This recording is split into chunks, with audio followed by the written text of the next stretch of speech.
Mendel. Trigger John Mendel.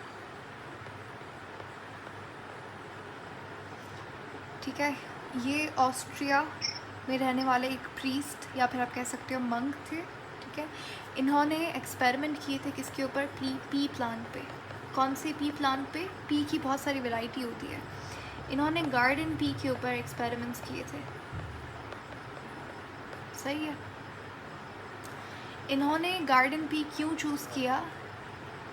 इनके backyard में इन्होंने गार्डन पी को ग्रो किया था खुद से। गार्डन पी ही क्योंकि उसके 2-3 रीज़न से आसानी से कल्टीवेट, सारी बातें मैंने लास्ट फर्स्ट जो हमारी क्लास थी वहाँ पे की थी। आसानी से कल्टीवेट हो सकता है। उसके बाद सेल्फ क्रॉस पॉलिनेशन दोनों होती है। फ्लावर लार्ज होता है तो ऑब्जर्व करने में आसानी होती है। जर्मिनेशन का पीरियड कम होता है तो वो मल्टीपल एक्सपेरिमेंट्स कर सकते हैं। उसके बाद फर्टाइल हाइब्रिड्स प्रोड्यूस करता है। सही है। तो इन सारी रीज़न की वजह से इन्होंने पी प्लांट को चूज़ किया। It was very smart. सही है। और मज़े की बात, ये एक बायोलॉजिस्ट नहीं थे, ये एक मैथमेटिशियन थे। उसके बावजूद इन्होंने इतना बेहतरीन काम किया जेनेटिक्स की फील्ड में। बायो में बहुत कम लॉस हैं, जितने हैं उनमें से 3 तो एक ही इंसान ने दे दिए जो कि मेंडल है। ठीक है, तो इन्होंने 3 लॉस हमारे पास दिए जेनेटिक्स की फील्ड में, इसीलिए इन्हें फादर ऑफ जेनेटिक्स कहा जाता है। Well deserving. और अनफॉर्चुनेटली इनका जो काम है, जब तक ये ज़िंदा थे तब तक लोगों ने एक्सेप्ट ही नहीं किया कि ये बातें जो ये कर रहे हैं कि ये जीन होता है। फिर इन्होंने कहा कि एलिमेंट्स हैं, F1 F2 जनरेशन के अंदर हाइब्रिड बनता है। तो उस वक्त बहुत ही नया था ये, उस वक्त नहीं पता था कि जीन क्या होता है। उस वक्त तक 1960s की बात है जब इन्होंने एक्सपेरिमेंट्स किए थे, तो नहीं पता था क्रोमोसोम होता है। सही है। और जो इन्फॉर्मेशन होती है वो जीन की वजह से कैरी होती है। तो इनके आफ्टर हिज डेथ इनका जो वर्क है वो रिकॉग्नाइज़ किया था दूसरे साइंटिस्ट ने, और फॉर्चुनेटली उन्होंने जो क्रेडिट है वो मेंडल को दिया। अगर नहीं दिया होता, उन्होंने खुद ही सारा क्रेडिट ले लिया था। आई एम सॉरी, मुझे वो नाम नहीं याद, जिन्होंने बेसिकली स्टडी किया था मेंडल के वर्क को दोबारा से और एक्सपेरिमेंट्स की वजह से प्रूफ किया दुनिया को कि भाई जो मेंडल ने कहा था एक वक्त पे वो सही है सारी बातें। तो खैर ये सारी स्टोरी थी।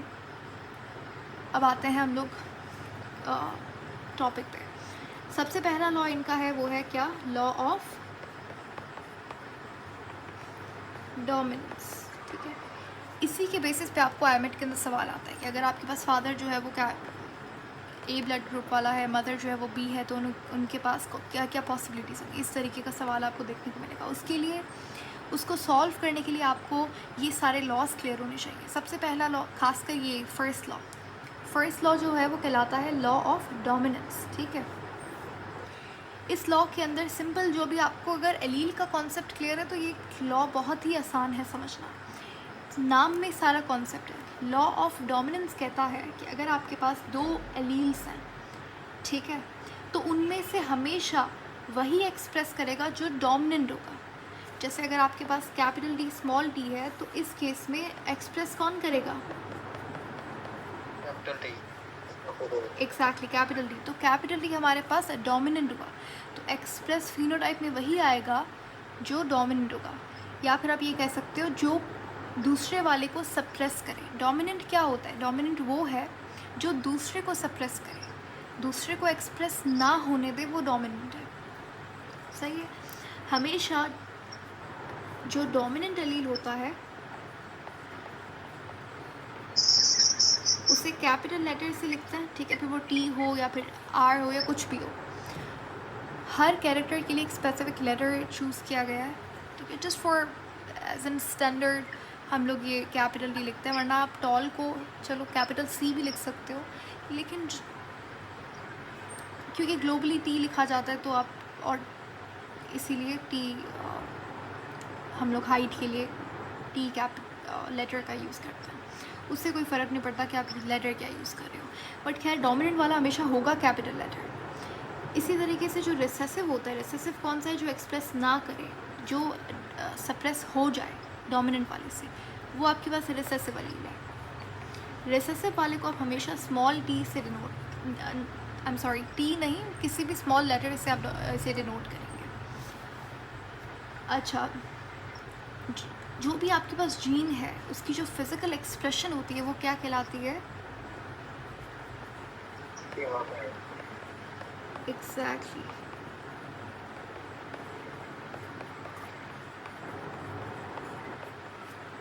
वो कहलाती है फेनोटाइप, ठीक है। और जो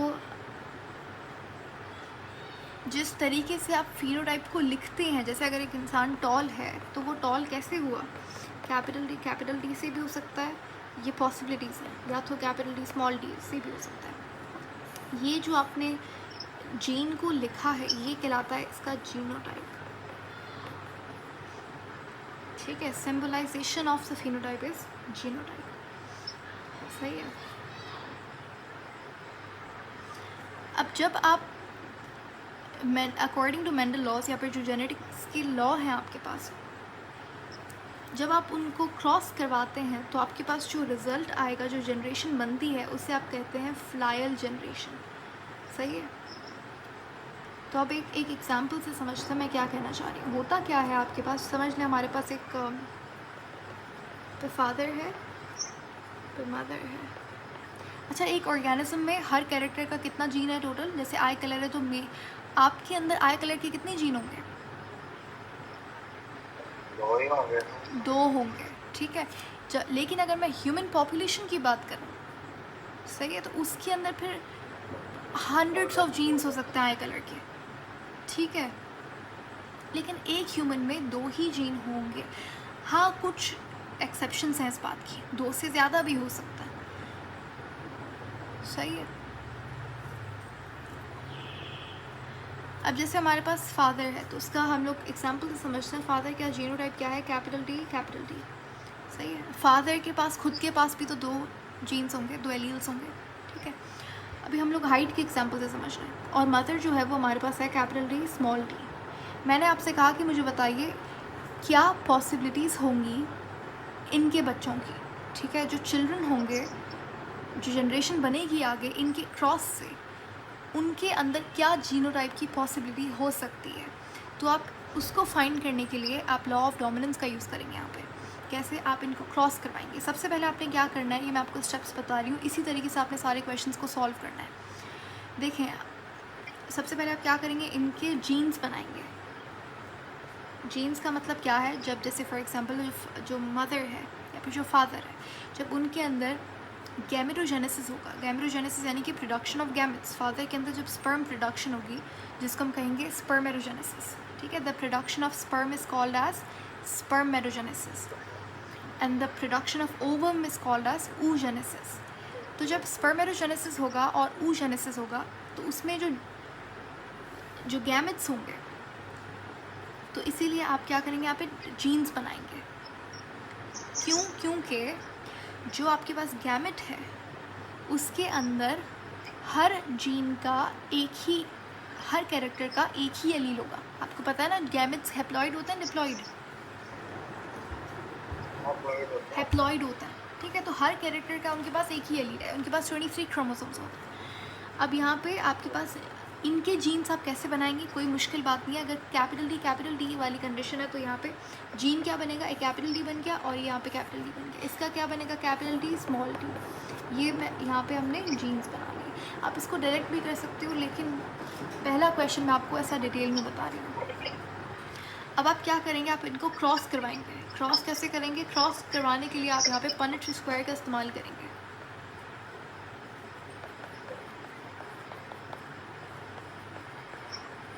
ये एक तरीका है और कुछ नहीं है, जिससे आप बेसिकली F1 जनरेशन निकाल सकते हैं, F2 या फिर F2 जनरेशन निकाल सकते हैं। आपने क्या करना है कि ये जो आपके पास फादर वाला साइड है वो आप ऊपर लिखें, यहाँ पे नीचे भी लिख सकते हैं। यहाँ पे आपने लिख लिया,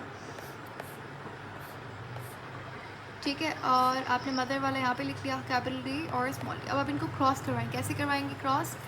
ये दोनों पहले होंगे, तो ये क्या हो गया, मुझे लिखवाएं, कैपिटल डी हो गया। उसके बाद यहाँ पे क्या आएगा, स्मॉल डी कैपिटल। नहीं, देखें, पहले ये दोनों हो गए, ठीक है। फिर उसके बाद ये और ये होगा तो यहाँ पे आएगा। फिर जब आप इसको करवाएंगे तो ये यहाँ पे लिखा जाएगा, फिर इसको और इसको करवाएंगे तो ये ऐसे लिखा जाएगा। समझ आ गया? जी हाँ। तो यहाँ पे क्या आएगा? कैपिटल टी दोनों। Capital T capital T. यहाँ पे capital T small t. Capital T small T, और यहाँ पे भी कैपिटल टी स्मॉल टी। ये समझ आ गया? जी मैम। तो यहाँ पे आपके पास जो पहली अब ये है चिल्ड्रन की पॉसिबिलिटी, जो पहली जनरेशन बनी है, इसको अब क्या बोलेंगे? F1 generation. F1 जनरेशन क्या बनी आपके पास? Capital T capital T capital T capital T capital T small t capital T small t. इसका मतलब क्या है? ये मेरे पास बन गई F1 जनरेशन। अगर मैं आपसे पूछूं F1 जनरेशन के अंदर टॉल का परसेंटेज क्या है, ये आपको सवाल असल में ऐसे पूछा जाएगा, what is percentage of tall? बताएं। 100%। 100%। Good, very good. ये भी टॉल है, ये भी टॉल बनेगा। अब यहाँ पे ये हेट्रोजाइगस कंडीशन, हेट्रोजाइगस हमेशा टॉल होती है क्योंकि डोमिनेंट टॉल है तो डोमिनेंट ही एक्सप्रेस, ये भी टॉल ये भी टॉल, सही है। तो 100% टॉल बनेगा, सही है। अच्छा, what is percentage of heterozygous tall? 50%। Okay, very good, 50%, ठीक है।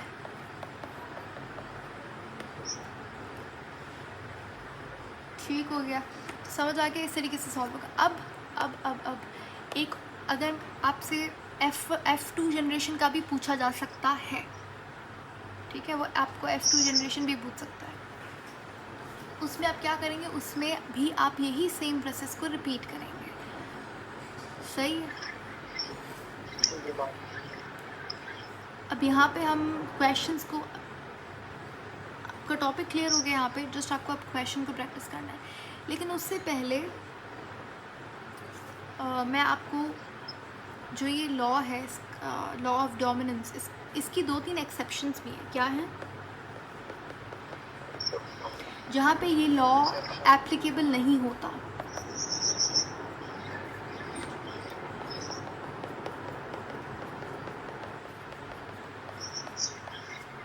ये लॉ क्या कहता है? ये लॉ कहता है कि हमारे पास 2 एलील हैं, उसमें से एक डोमिनेंट है और एक रिसेसिव है। हमेशा ऐसा एक एक्सेप्शन है। एक्सेप्शन क्या है? एक्सेप्शन है एक तो आपके पास मल्टीपल एलील्स का भी एक्सेप्शन है, एक कोडोमिनेंस का एक्सेप्शन है, ठीक है। And there is one more, codominance है, मल्टीपल एलीलिज्म है, और तीसरा क्या होता है? If anybody remember?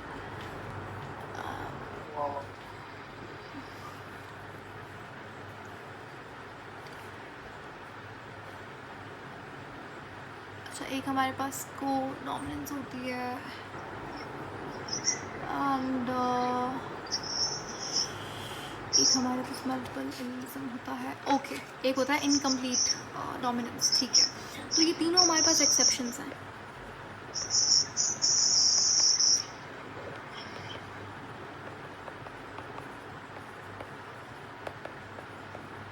अब ये है क्या? देखो, कोडोमिनेंस का मतलब, को का मतलब क्या है? हाँ, तो कोडोमिनेंस में क्या होता है? कभी कभी 2 एलील्स जो है वो आपस में मिलकर एक तीसरा नई वैरायटी ले आता है। एग्जाम्पल से समझो। एग्जैक्टली, इसके अंदर क्या होता है? इसके अंदर 2 एलील्स का ब्लेंड बनता है, इसके अंदर मिक्सचर बनता है। अगर मेरे पास एक फ्लावर है, ठीक है, एक फ्लावर है जो है वाइट, कैपिटल आर, मेरे पास एक फ्लावर है, ठीक है, वाइट नहीं, ये सॉरी रेड होगा, ठीक है। क्योंकि ये डोमिनेंट तो मैं से कैपिटल आर से डिनोट कर रही हूँ। एक मेरे पास है वाइट, हमने क्या किया, हमने इन दोनों का क्रॉस करवाया, पनेट स्क्वायर बनाया और मुझे बताएं कि इसकी F1 जनरेशन क्या बनेगी।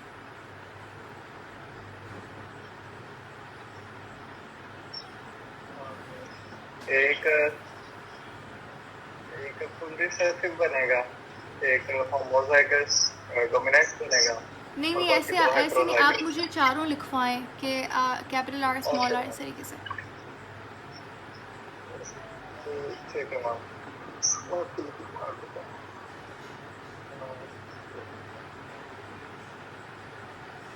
एक कैपिटल आर, एक small R. Capital R small R, ठीक है। कैपिटल और small R. Capital R small R, okay good. अब फिर सारे ये बनेंगे। सारे ये सब हमारे पास ये बन गया, ऐसा ही है। हाँ ऐसा ही है। तो अब ये जो आपके पास ये जो चीज़ बनी है, अगर मैं simple according to law of dominance, ये कैसा होगा, ये रेड होगा, ऐसा ही है। जी मैम। लेकिन ऐसा नहीं होता, तो लॉ ऑफ डोमिनेंस इस कंडीशन के अंदर एप्लीकेबल नहीं है। यहाँ पे ये जो फ्लावर बनेगा ये पिंक कलर में होगा। पिंक कलर मेरे पास पेरेंट्स में तो था ही नहीं, बच्चों में पिंक कलर आ गया। तो ये जो आपके पास नया एक फिनोटाइप बना है, ये कब होता है, इसको हम कहते हैं कोडोमिनेंस, जब दोनों का मिक्सचर बनता है। सही है, ये कोडोमिनेंस है। यहाँ पे लॉ ऑफ डोमिनेंस एप्लीकेबल नहीं है, ये कहलाता है कोडोमिनेंस, ठीक है। इसके बाद हमारे पास है इनकम्प्लीट डोमिनेंस। इनकम्प्लीट डोमिनेंस में क्या होता है,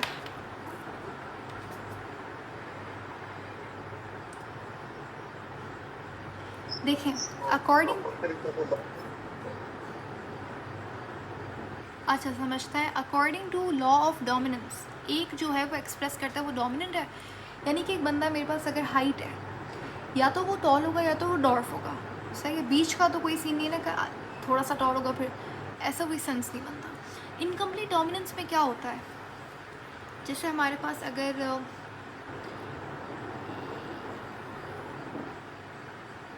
हम लोग एक बुल की और एक काऊ की एग्जांपल लेते हैं, ठीक है, ये मेल है ये फीमेल है।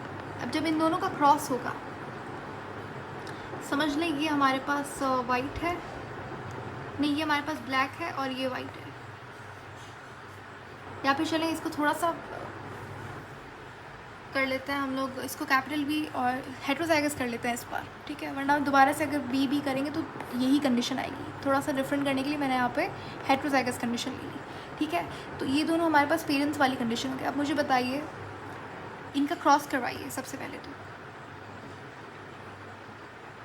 Capital B capital B capital B capital B capital B small b, capital B small B,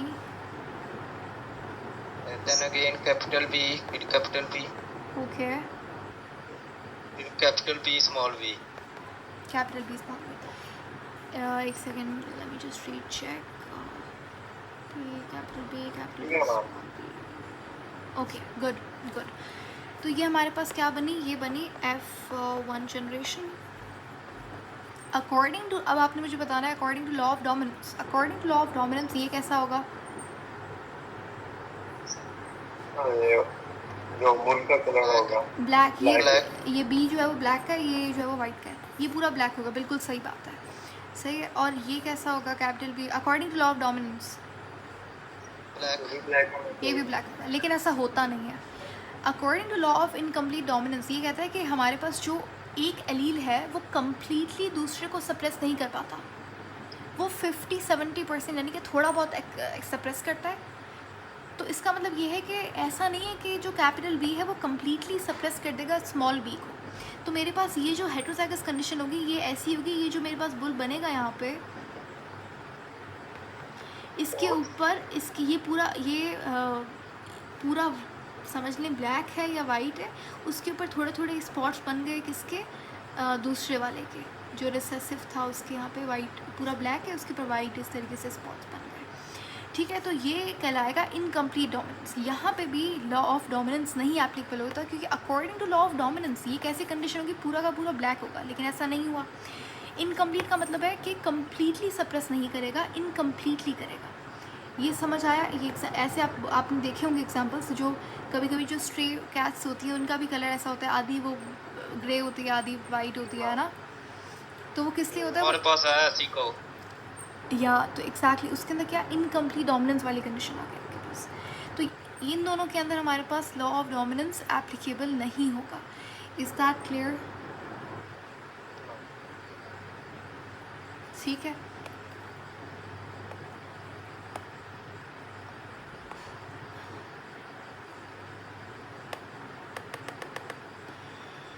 okay. Last हमारे पास एक्सेप्शन है, वो है मल्टीपल एलिलिज्म की। ये भी एक्सेप्शन में आता है, सही है। ये क्या है, देखिए मैंने आपसे कहा कि एक ह्यूमन के अंदर हर कैरेक्टर का आपके पास एक ही जीन जो है वो एक्सप्रेस हो पाता है, जो डोमिनेंट होता है वो एक्सप्रेस होता है, सही है। मल्टीपल एलिलिज्म के अंदर क्या होता है कि दो एलील्स भी इक्वली एक्सप्रेस हो सकते हैं। According to law of dominance, law of dominance क्या कहता है, एक जो डोमिनेंट होगा वही एक्सप्रेस होगा। लेकिन मल्टीपल एलिज्म, मल्टीपल का मतलब क्या है, एक से ज़्यादा। ये कहता है कि हमारे पास एक से ज़्यादा मल्टीपल एलील्स भी एक ह्यूमन के अंदर या एक ऑर्गेनिज्म के अंदर एक्सप्रेस हो सकता है और इक्वली एक्सप्रेस हो सकता है। देखो इनकम्प्लीट डोमिनेंस में और मल्टीपल एलिलिज्म में डिफरेंस क्या है? डिफरेंस ये है कि यहाँ पे इनकम्प्लीटली एक्सप्रेस हो रहा है, सही है, यहाँ पे कम्प्लीटली दोनों एक्सप्रेस हो रहा है। यहाँ पे क्या हो रहा है कि ब्लैक वाला ज़्यादा है, वाइट वाला थोड़ा है। लॉ ऑफ डोमिनेंस में क्या था कि ब्लैक वाला ही कंप्लीट होगा, वाइट वाला पूरा सप्रेस हो जाएगा। यहाँ पे क्या है, यहाँ पे दोनों इक्वली एक्सप्रेस हो सकते हैं। कैसे मैम समझने आए? देखें हमारे पास हम लोग एग्जांपल लेते हैं आरबीसी का, उसके ऊपर इस तरीके से एंटीजन्स होता है, ये ए के बी है। ब्लड ग्रुप जो है इसका बहुत बेहतरीन एग्जांपल है। ब्लड ग्रुप के according to A B, blood के बहुत सारे टाइप्स होते हैं। कॉमन हमारे पास जो हम यूज़ करते हैं सिस्टम वो कौन सा है, वो है A B O blood group system. ये किसने दिया था? ये दिया था कार्ल लेंस्टाइनर ने, सही है। इसके अंदर हमारे पास हम पढ़ते हैं तीन मेन तरीके के एलील्स होते हैं, ए बी, ठीक है। बेसिकली दो ही होते हैं, ए और बी।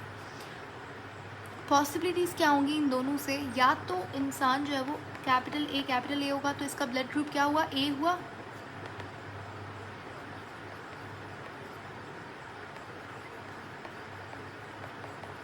हाँ बताइए क्या होगा इसके? अगर मेरे पास एक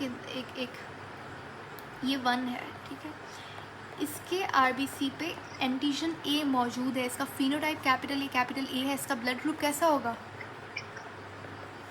ए होगा, ए ब्लड ग्रुप होगा। और इसके पास एंटीबॉडी कौन सी होगी इसके ब्लड में? बी की एंटीबॉडी होगी। अगर मैं ए वाला बंदा है उसको मैं बी का ब्लड दे दूँ तो उस डेथ के चांसेस भी हैं, क्योंकि उसके पास एंटी बी है। जैसे ही बी वाला ब्लड उसकी बॉडी में जाएगा, जो एंटीबॉडीज होंगी बी की वो अटैक करेंगी बी के एंटीजन को, और ब्लड क्या करेगा? क्लॉट हो जाएगा, कोगुलेट कर जाएगा, ब्लड कोगुलेशन हो जाएगी। समझ आ गई ये बात? हमेशा जो इंसान का ब्लड ग्रुप होता है ना, उसके ओपोजिट एंटीबॉडी होती है। दूसरे एग्जाम्पल से समझो, नहीं समझ आया तो, अगर एक बंदा बी है, उसके आरबीसी के ऊपर बी एंटीजन है, तो उसका जीनोटाइप क्या होगा? कैपिटल बी, ठीक है। और उसका ब्लड ग्रुप कैसा? अच्छा, ये जो होता है ना, ये कभी भी स्मॉल नहीं लिखे जाते, क्योंकि ये रिसेसिव हो ही नहीं सकते। जो ये ए बी एलील्स है ना, ये दोनों ही डोमिनेंट हैं, ये रिसेसिव नहीं होते, ऐसा नहीं हो सकता। ये condition for small be exist नहीं करता। स्मॉल बी कब लिखता है? स्मॉल बी तो तब लिखा जाएगा ना तब वो रिसेसिव होता ही नहीं है। Is that clear? चलो अब इसका ब्लड ग्रुप कैसा होगा? बी होगा। इसके पास एंटीबॉडी कौन सी होगी? ये वाले एंटी ए होगी इसके पास। अगर मैं इस बी वाले के अंदर मैं अगर इसको फॉर एग्जांपल इसको ब्लड की ज़रूरत है, हमने गलती से क्या किया, ए का ब्लड डाल दिया इनकी बॉडी के अंदर बी वाले के अंदर, तो मसला हो जाएगा क्योंकि इसकी बॉडी के अंदर एंटी ए प्रेजेंट है। तो जो ब्लड जाएगा ए वाला उसके ऊपर उन दोनों का होगा वॉर। समझ आ रही है बात?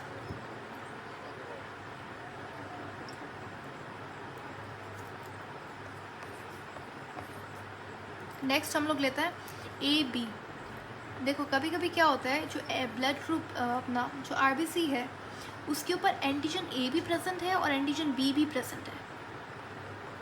क्या एंटीजन ए डोमिनेंट होगा या बी डोमिनेंट होगा? According to law of dominance इन दोनों में एक ही डोमिनेंट होना चाहिए, लेकिन यहाँ पे एप्लीकेबल नहीं है वो लॉ, क्योंकि मल्टीपल एलिज्म ये कहता है कि दोनों ही इक्वली एक्सप्रेस होंगे। सही है, तो दोनों को कैपिटल से लिखेंगे हम। तो इसका जीनोटाइप क्या हो जाएगा? Capital A capital B, A B. इसका ब्लड ग्रुप कैसा होगा? ये भी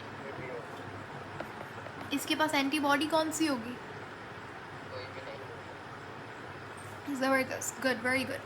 कोई भी एंटीबॉडी नहीं होगी इसके पास, क्योंकि अगर एंटी ए हुई तो इसके पास खुद के पास भी तो एंटी ए है भाई। एंटी ए कैसे हो सकती है? और एंटी बी अगर होगी इसके पास बी भी है। समझ आ रही है बात? कुछ ऐसा आरबीसी होता है किसी के अंदर कि उसके पास कोई भी एंटीजन प्रेजेंट नहीं है। जब कोई भी एंटीजन प्रेजेंट, ना तो ए मौजूद है ना तो बी मौजूद है, तो इसका जीनोटाइप कैसा होगा? इसका जो जीनोटाइप होगा वो हम इस तरीके से लिखेंगे।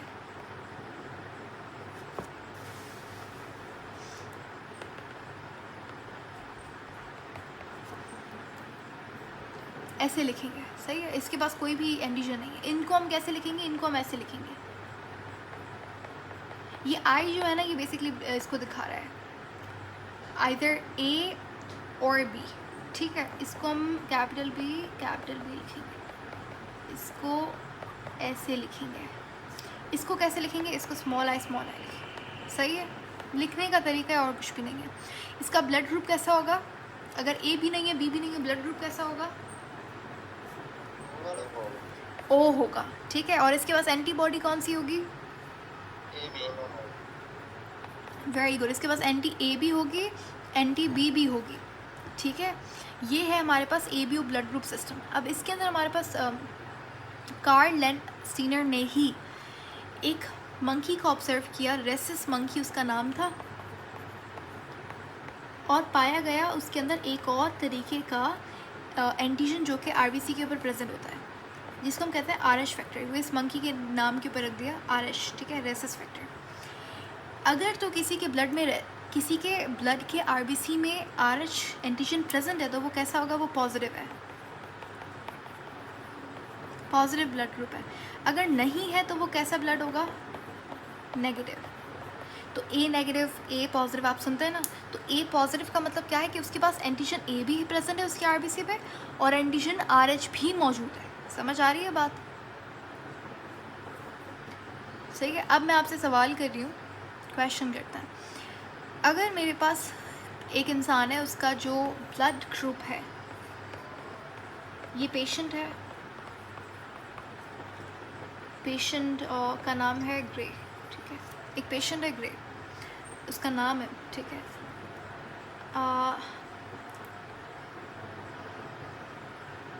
समझ लें इनको जो है वो बहुत ब्लड लॉस हो गया ड्यूरिंग, इनका एक एक्सीडेंट हो गया, उसमें थोड़ा सा ब्लड लॉस हो गया, तो इन्हें ब्लड की ज़रूरत थी। इनका ब्लड ग्रुप कैसा था? इनका ब्लड ग्रुप था, इनके चार्ट में ये चीज़ मौजूद थी। इनका ब्लड टाइप क्या है? इनका ब्लड टाइप है ए, ब्लड ग्रुप ए। अब मुझे बताइए कौन कौन इसे ब्लड दे सकता है? जिसका ब्लड ग्रुप ए हो और जिसका ए बी है। ए हो, जिसका ए बी हो। ठीक है, और कोई? वगैरह ये सकता है, पर इसमें आपने एंटीबॉडी भी उसमें बताई है, ए बी है। ठीक है, ओ वाला भी आप unsure. And what do you think Alisha?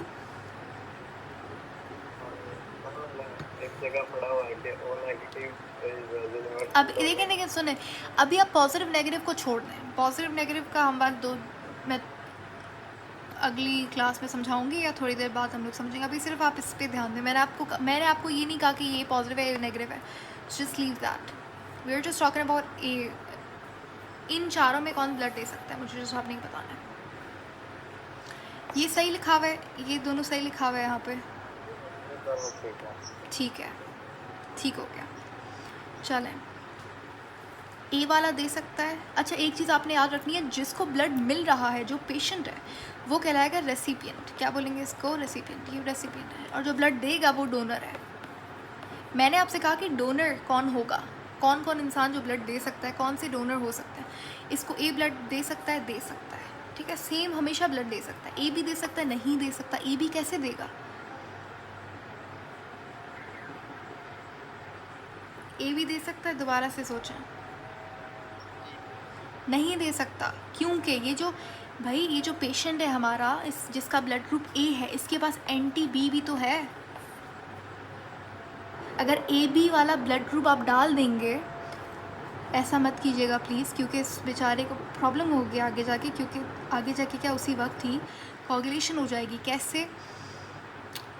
जब जैसे इसका ए बी हम डालेंगे तो ये इसके पास बी एंटीजन है, इसके पास एंटी बी है, समझ रहे हैं आप? तो इन यहाँ पे लड़ाई हो जाएगी इन दोनों की, तो यू कांट डू दैट, सही है।